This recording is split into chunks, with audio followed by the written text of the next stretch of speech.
asalaamaaleykum yéen ñi nga xamante ni yéen a ñuy seetaan ci seenu YouTube bu ASC Gouy Gui tey ñu ngi am mbégte lool ñëw fi nga xamante ne mooy Cabral Santos ngir seet si équipe ba nga xamante ne mooy final bu mag bi nga xamante ne mu ngi am dimanche le 29 donc dañuy bàyyi tuuti rek supporters yi ñu may ñu tuuti la nga xam ne mooy ambiance tuuti supporters yi bu fekkee ñu ngi fi ñu may ñu ambiance 2 minutes rek ñu dem.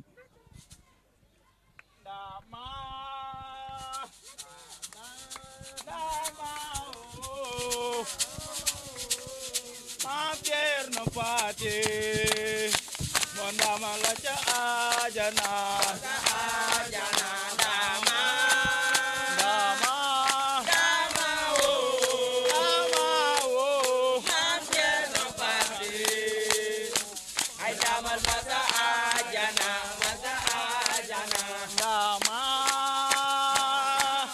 dama o mamje no pati Mondama la ca ajana dama o mamje no pati ay damal masa ajana dama gae dama o mamje no pati Mondama la ca ajana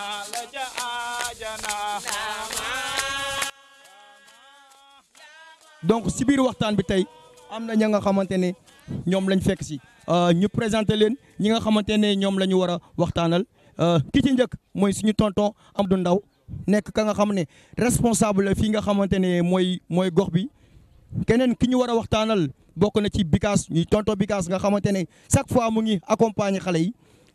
dinañ waxtaan ak ka nga xamante ne mooy Khadim muy jëwrin Khadim nga xamante ne mooy président Cabral Santos ak ki nga xamante ne mooy Zo nekk seen responsable seen délégué fi nga xamante ne mooy commission bi ñu tegoon ginnaaw loolu dinañ waxtaan ak ki nga xamante ne mooy capitaine u équipe bi muy Omar Ndaw ñu tàccu leen gars yi sama invité yi. asalaamaaleykum mbooloo mi maa ngi leen nuyu ku si nekk sa tur ak sa sant di remercier geste bi di jaarale nuyu bi ci président ASC Gouy Gui muy Patrice Silva ak toute l'équipe de l'ASC Gouy Gui muy un geste noble bu ñu def bi nii donc di leen siy gërëm di leen wax ne ne que ak si ngeen dal si jàmm ñu dalal leen aussi si jàmm ñu jóge fi si jàmm final ba ñu dëgmal nag ñu footballé ko ci fair play muy diggante Santos Cabral ak équipe adverse bi fat xaw ma turam ETT ñu joué ko ci fair play que le meilleur gagne loolu moom mooy devoiru équipe bépp bu nekk ci compétition ma yaakaar ne bañ a sori ci wax ji parce que timing bi yaakaar naa ne ma teew ko donc bu ñu demee ba ci biir xëy na peut-être yeneen dinañ ci xat di leen ci remercier aussi ñi fi nekk sunu njaboot gi ay tout ce qui s'ensuit surtout gis nga ndaw bi maa ngi leen di remercier les tout petits merci c'est gentil. waa jërëjëf ki nga xamante ne mooy tonton Bikaas moom mi doon dalal gan yi kon bu ko defee donc yaakaar naa ne fi ñu ñëw nag dëkku histoire la fi ñu ñëw dëkku aada la dëkku cosaan la muy Cabral ku ne Cabral xam ne mélange des cultures dafay nekk séeréer saa ngi si njaago yaa ngi fi tukulóor saa ngi si ñëpp a ngi fi donc mënuñu dem fenn te waxuñu luy histoire Cabral lan mooy doole Cabral tey histoire am na solo donc dañuy bàyyi ñu présenté ñu histoire Cabral Cabral Santos du moins histoire Cabral Santos lañ bëgg a xam. histoire bi ça a démarré par Santos Cabral dafa ñëw dernièrement ñun ñoo sos Santos ñu koy football lii cosaan la fi ba dama leen di jox exemple kër gi tey ñu nekk nii muy la case Harlem daan na fi regroupé di jóge fi di football yi boobu y avait les Njambe ñu bëri xamuñu ko naan lu suuf sedd si kawam Gabon la gaañoon c'était le premier gardien de l'ASC Harlem donc tey ñu ñëw indi boole ci Cabral mu nekk école muy sunu kër sama kër maam la donc Santos fii la tàmbale woon ñoom ñoo ko déporté yóbbu ko beneen koñ bi noonu mais fii la démarré woon donc historique bi trophée yàgg nañ ko fi indi ñu koy ñaanal nag sunu njaboot gi tey ñu indi fi trophée ñun kan daanuñu dóor poste courant bi wala boobu doon démarré sax ci école guy gi ci école guy gi lañ démarré woon di football ba ñu soog a dellu donc maa ngi leen di ñaanal yàlla na ndam li ñëw mu nekk ndam lu leen jik di leen wax na nag aussi bu leen limité wu fii ci tournoi bi nii parce que talent am na fi man j'ai été très surpris par rapport ak bi ma leen njëkkay seetaan donc à partir de là gannaaw suba la affaire bi di jeex bu leen ko fa yemale jéem leen xool ji ci championnat yi ngeen xool équipe bu xaw a tane ngeen jéem a dem range ji foofu loolu mooy solution bi nawetaan aussi c'est bien beau mais bàyyi sam xel si nawetaan ça lay retardel man mi ancien dirigeant la ci ASC Guy gi 82 la milité comité directeur Guy gi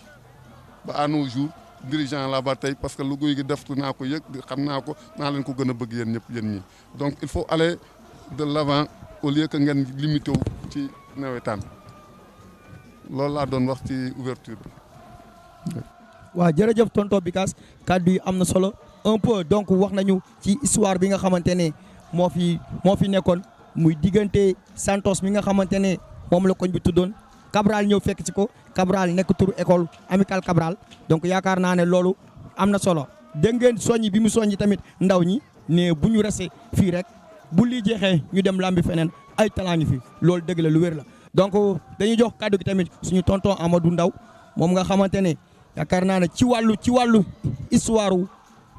histoire Santos am na lu mu ci xam. asalaamaaleykum maa ngi leen di nuyu fii ci Santos xale yi ci seen bopp am nañu jom waaw ñun ay mag lañu man seen baay laa nee naa leen toujours ñun ñoo ngi ci seen gannaaw mënuñoo topp nag ci biir bi ñun mag ñi mais fu ñu dem rek ñoo ngi seen gannaaw di leen ñaanal loolu mooy suñu devoir ak ñoom boole ci fair play waaw loolu mooy football naqarib deret bokku ci wala di yàqu match bokku ci football naxante la ku ëpp xel ndax sa moroom jël ndam ma leen di saluer. jërëjëf tonton Amadou dégg na soñña yi nga xamante ne soññu ne ko ndaw ñi donc loolu am na solo lool waaw ñu jox kàddu gu jëwri Xaadim mais jëwri Xaadim dañuy xool Santos buy joué kenn du des góor ak jigéen mag ak ndaw lan mooy force Santos lan la force Santos Cabral lan la. asalaamaaleykum mbokk yi ñu ngi leen di nuyu waaw loolu dafay yàgg ndax ko ñu man 33 ans laa fi def yaakaar naa ne nawetaan ci Dakar laay wax waxuma la fii Pikine Dakar laay wax kun ne guy gi la kenn ëppalewul guy gi donc kon am na lu leen yàlla may comme ni ko bu ko waxee rek ci laay revenir quoi ñoom ay jeunes lañ ay xale lañ ñun ay mag lañ mais ñoom ay xale lañ waruñu toog rek naan ay tournoi wala ay nawetaan déedéet parce que man gis naa talent yoo xam ni ñoom bu ñu demee mën nañ am dara comme ni ko booy ba wax démb réunion man bala maa am dëgg lu ma neex ñu ne kii preuve la boo xam ne mi ngi jóge ci guy gi nekk bitim réew man loolu foofu la may neex commencement waxoon naa leen ne leen final la ñuy dem ñu bari wax naa leen ko fii ba ci ñi may dem ñoom ami Gueye nee naa ko ñun final la ñuy dem wax naa ko not nee naa ko ñun dañuy final xaw ma lu nga xam ne ina dañuy final te incha allah coupe bi moom daana ko feete fi incha allah ma bëggoon itamit rek ñëwaat ci fair play gis nga sport du xuloo du xeex fair play la xoolal parce que barki dem ñi ngi doon demi final ñi ñuy sànni xeet def nii barki dem gis naa gars yi ànd ak ñoom di dox fii mais loolu am na yoo xam ni gàcce la leen di andil nit ki dañ naan mbaam bu la wéq nga wéq bu naan mbaam mu wéq ba nga kon wéqante nañ waaw ma bëggoon ngeen ànd ak fair play te xam ne incha allah dana ñëw waaw fair play bu ngeen àndandoo rek yëpp dana incha allah ba ci kanam ñu joxaat. mais si biir waxam dama dégg mu ne final la ñuy dem final la ñuy dem Jo. sa waay nee na final la ñuy dem te final bi dañ koy jël dafa am la nga xam ne ñoom moom la ñuy bàkkee Cabral Santos. waaw balaa maa tot loolu damay nuyu gars yi di wax supporters yi jërë ngeen jëf ci li ngeen def lii léegi nii nice na trop ak teewaayu gars yi yëpp ñu fi ñëw ñëpp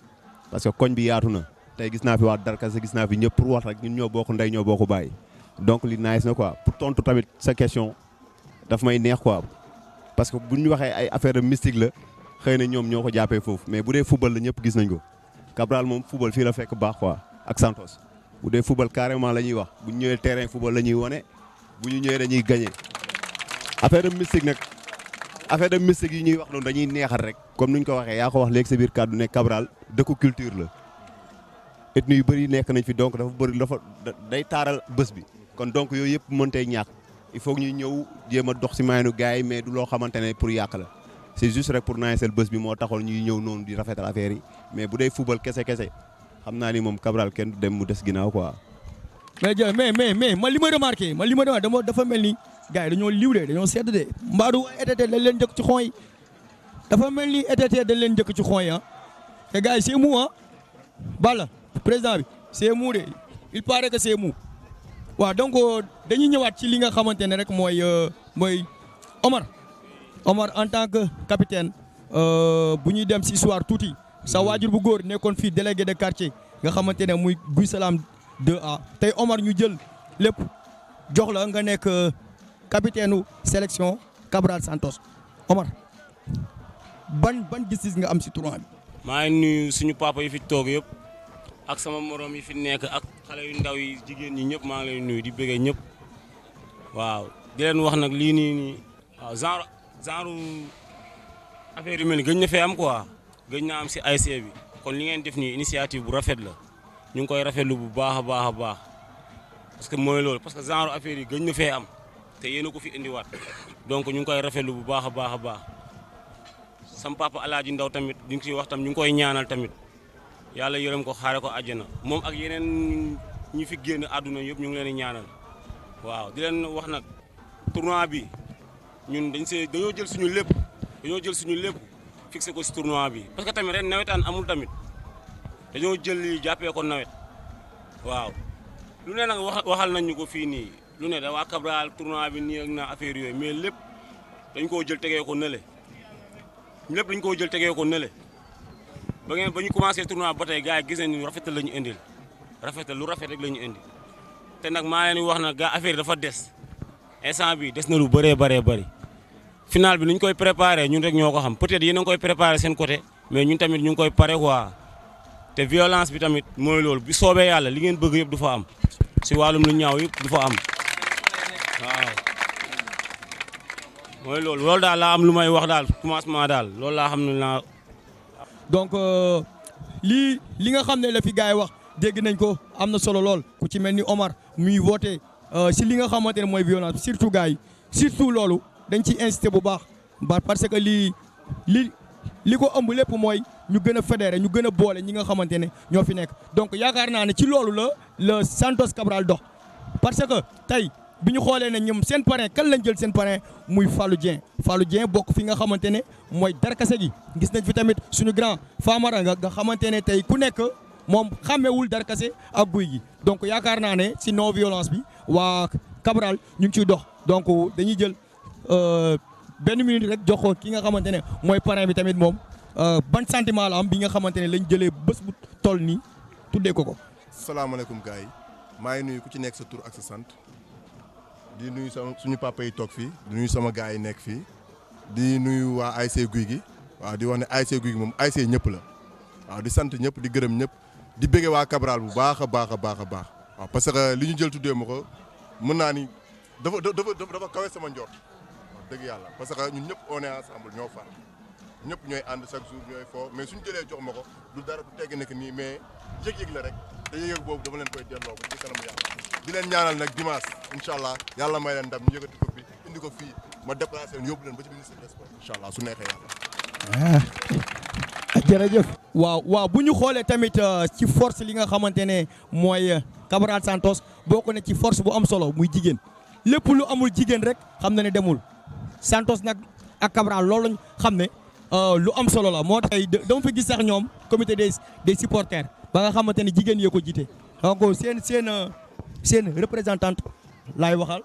moo ngi nii jege ma moom naka ngeen di waajalee seen final. salaamaaleykum ku ne maa ngi nuyu sa tur sa sant waaw final moom du yomb barke yonent bi duñ ko nar a pëndal ba mu yomb duñ ko nar a pëndal ba mu neex incha allah moom coupe bi moom incha allah dina ñëw aru da dugal bii bi rek yaa ma gën a xam sama série bi. waa jigéen ñi am nañ ci solo lool parce que nee nañ ma ne ñi ngi waajal lu rëy ñi ngi waajal lu baax man est-ce que sax dama naan fii nga xamante ne fa la ñuy defee final ba ginañ fa xaj est-ce que ginañ fa xaj Moussa Abou yéen ñi nga xam ne yéen a war a yore foofu war ngeen ci bàyyi xel bu baax donc dañuy ñëw rek ci le président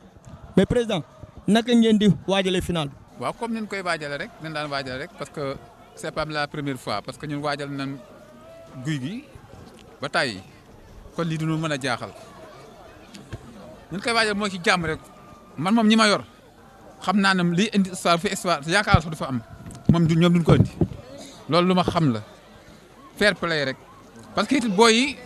ku ci nekk léeg-léeg sa neer day yëngu mais waxtaan nañ ci sport moo mel noonu da ngay toll ba foofu ba mu ji day mel ne rek xam nga gisatoo dara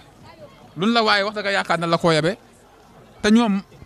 wax naa ne fii keroog rek na ma leen kenn ku nekk gagné rek nga bëgg moo tax ngay def ne gagné rek moo nga bëgg moo tax ngay def muy Omar ñoom muy ñëpp kenn ku nekk mooy ñoom si ku ci yënga sa xol tax xam nga ne gagné tax man même man mi président su ma demoon ñu wax ma dara lu mën ma wax ci terrain dama koy muñ te xam ne bëgg gagné rek ñoo tax ñu wax football nag loolu la quoi du xuloo du xayax sport sax laa lay mën a wax sport parce que yaakaar naa du ma ci ndaw yow xam nga ko waaw man du ma ndaw jaar naa ci nawetaan jaar naa ci yeneen discipline tamit am na yoo xam ne jërul nekk fi di ko wax mais gis nga yaru lu mu la mayu dara du la ko may yaru lu mu la mayu dara du la ko may gis nga boo amee benn ci réewandi boo yaroo am téeméer tey ay xale ngeen toujours dama leen wax ñun jàll nañ daanaka mais yéen yi xale yéen a xool seen avenir ñun nag mënuñu ko nekk ñu lay sàmm mënuñu leen sàmm ñëpp mais li ma leen di dénk daal li may dénk samay rak ak samay jarbaat laa leen di dénk bu ngeen bëggee li ngeen bëgg bu ngeen ko bëggee am il faut discipline am ci discipline da ci am tolérance da ci am tamit waaw bu ko defee rek comme li ma leen ko waxoon leen nee naa leen woon ne leen bu ngeen àndandoo nii ngeen di wax bu ngeen di àndandoo rek da ngeen dem final te bu ngeen te li ma leen waxaatoon su ngeen àndandoo yaatee noonu coupe bi dana ñëw man maa leen assuré lool ci kàttan suñu borom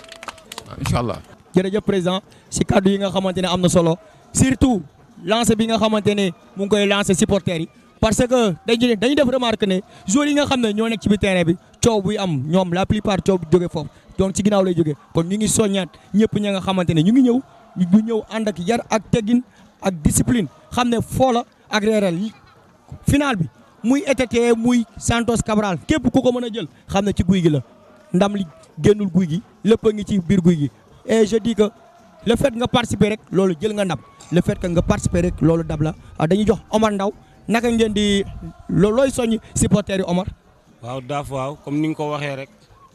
waaw supporters yi moom man leen rek laa leen di dénk quoi comme niñ ko daan defee di gagné match yi niñ ko doon defee di gagné match yi nañ ko continuer noonu si match yi di ñëw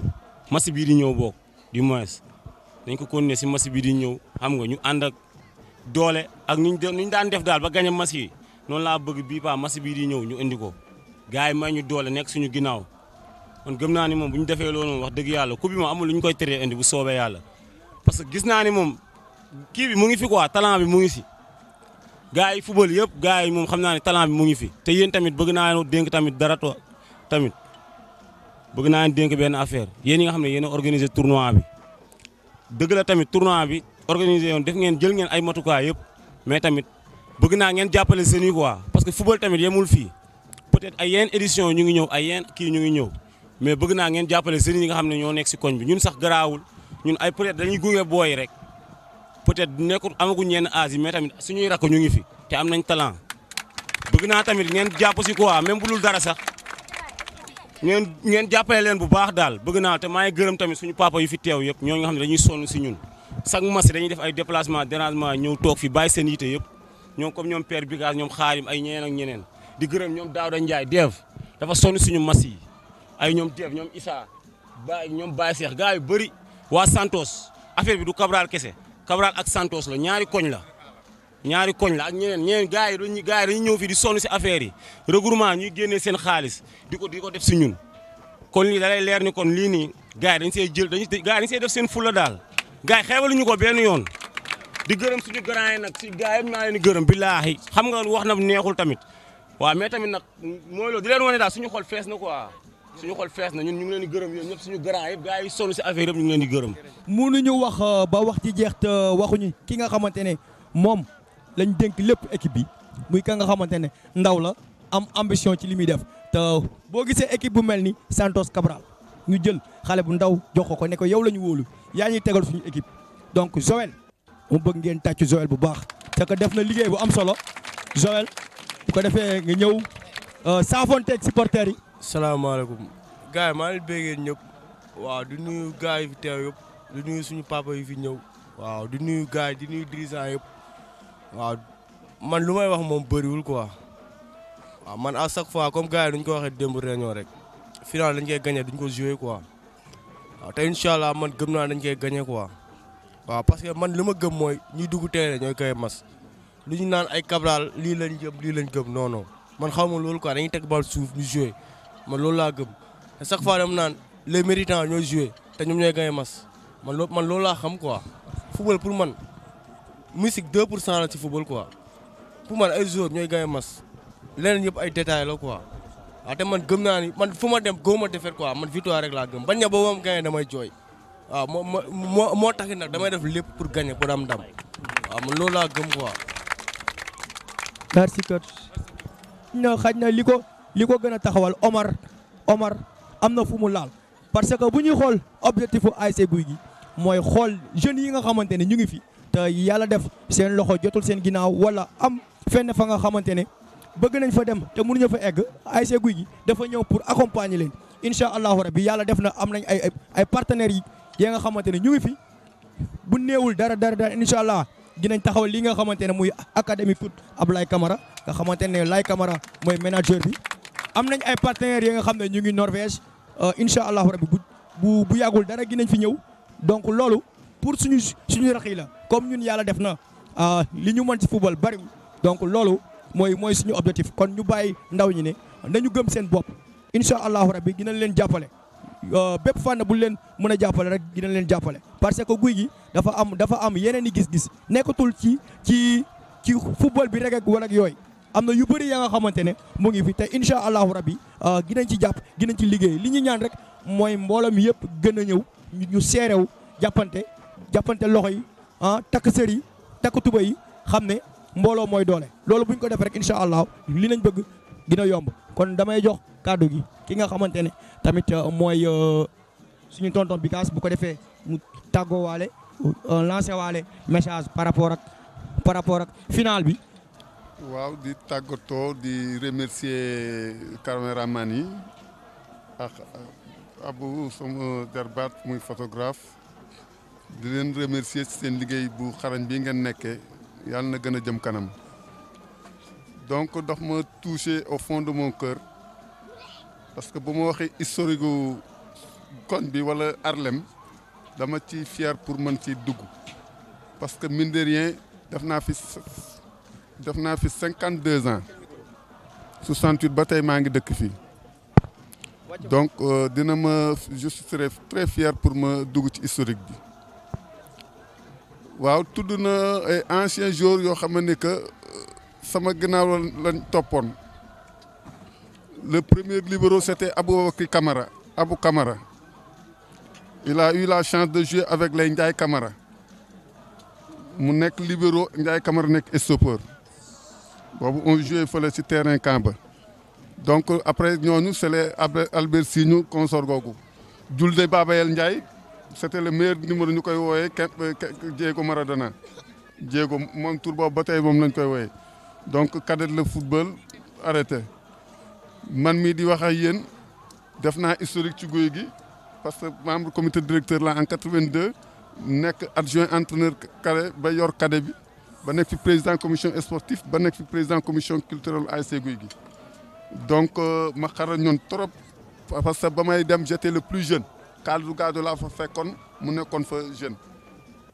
ma ñëw fekk fa ma nekk fa le plus jeune donc loolu ñu koy santé historique gu Santos Cabral lii xale yi xëy na daña topp aussi média bi ak technologie bi mais cosaan la fi cosaan la fi peut-être ñoom idée bu rafet la ñu yor chaque match day am réunion de critique après match chaque match day am réunion de critique et ñun ñëpp dañuy participer dans cette réunion là donc ñoom seen idée yàlla na gën a jëm kanam yàlla na gën a jëm kanam parce que nee naa leen une fois ci biir réunion bi man leen li ngeen di def li je ne pense pas que les autres équipes ñu ngi koy def donc lii na ngeen ci na sax mu continuer di leen ñaanal nag final fête la football nag mental la koy jouer ak sérénité il faut être serein pour gagner un match dal bi bu amee rek match ba gagné nañ ko yàlla yóbbu ñu ci jàmm ñu footballee ko ci jàmm ci ñaari mu nekk fair play ci ñaari équipe yëpp ki yàlla jox ndam li nag ñu xam ne yàlla moom la jox ndam li ku ñàkk nga ñibbi ci jàmm fekkat jàmm fa nga jóge ki gagné it dellu ci jàmm am mbégte di leen ñaanal nag man entraîneur laa ca touche ba bu méttee sax damay dem xuloo jeex sama doom la entraîneur bi sama fils bu méttee sax damay dem xuloo jeex moom waaw donc man mënu ma nekk ci football di seetaan lu ma comprendre donc di leen ñaaxaat coupe bi laa bëgg ngeen sargal ñu parce que di remercier sama mag moo ma fi tete 68 ba ñu ñëwee moom laay àndal boobu amuñu ko ñuy àndal man ak suma xarit Adama Coulibaly fii moo nekkoon kër baayam ñun ñett ñu ànd mu ak seeni xarit di koy remercier ak présence am bi yàlla na ko fi yàlla bàyyi waat fan yi gudd mbàyyi ko sunu kanam di leen remercier ñi def déplacement bi yëpp muy ASC Darkase gi muy ASC benn ASC la woon par la suite ASC di judd c'est tout à fait normal dans tout Thiaroye Gouye Gui moo demoon ba penc ñetti mbaar amut Walidaan moo fi amoon comme ASC y'avait que Walidaan koney tey amul yëpp équipe bi di judd da ngay dem ba bitigu Bamba équipe ASC amuloon ñëpp ASC supporteur ASC Gouye Gui nga dem ba police Thiaroye ñëw y'avait qu'un seul ASC muy ASC Arlem mu ñëw ba nu muy ne léegi yàlla def na am nañu panel ñu tuddee ko Africana parce que Africana club la woon à l'époque am na benn émission bu nekk rajo Sénégal fii lañ ko enregistré fii la case bi mu tudd Africana ba ñëw tudd Arlem ba mu ñëw tudd Gouye Gui am nañu panel boobu boo doon seetlu Gouye Gui sax ba muy am na benn tableau bu ñu fa defoon ñu def ci Black Star ñu peint ko peinture bu zone écritoire yi nekk noir donc fii historique la carte cosaan boobu nag ñu legee leen ko yéen ñi njaboot gi ngeen sàmm ko bu leen fàtte ne que fii cosaan la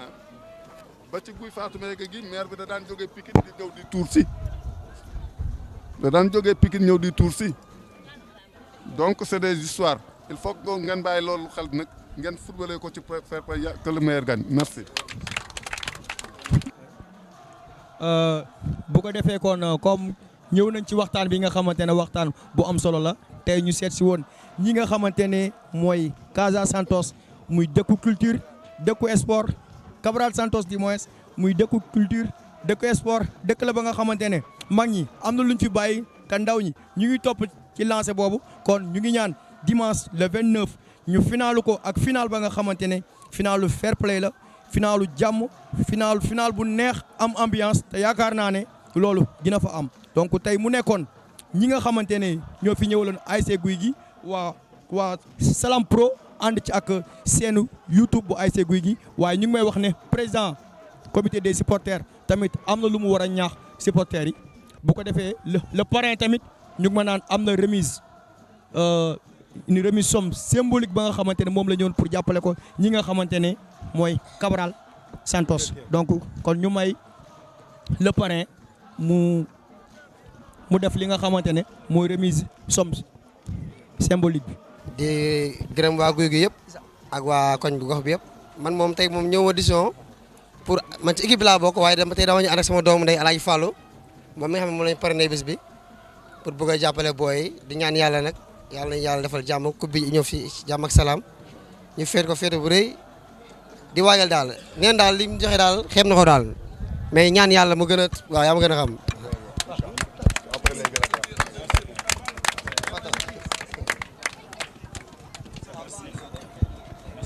le président Papa Ndiaye le président de la zone 3 Papa Ndiaye mi nga xamante ne fekkee ko ci boole Papa Ndiaye tey nga ñëw fekkee li nga xamante ne ñu ngi koy def muy dem seeti ñaari sélection yi nga xamante ne ñoo finalu si tournoi ASC Gouy Gui muy première édition bu ñu xoolee ne ren nawetaan amul koñ yi ambiance amu ci ASC Gouy Gui am initiative ne day yëkkatiwaat ay koñam ba yàlla def ñu def tournoi bi mu nekkoon 16 équipes amul benn violence yàlla def ñu dem final bi final am dimanche Papa Ndiaye ban gis-gis nga ci am ak ban message ngay lancé à l'endroit des jeunes. Merci beaucoup Daf maa ngi nuyu ñëpp di nuyu waa Gouy Gui yëpp di leen féliciter ci initiative bi nga xam ne jël ngeen ko ren ngir bëgg a xale yi daje mën a fo def sport ñu rafetlu ko ci département bi yëpp rafetlu ko aussi au niveau de la zone donc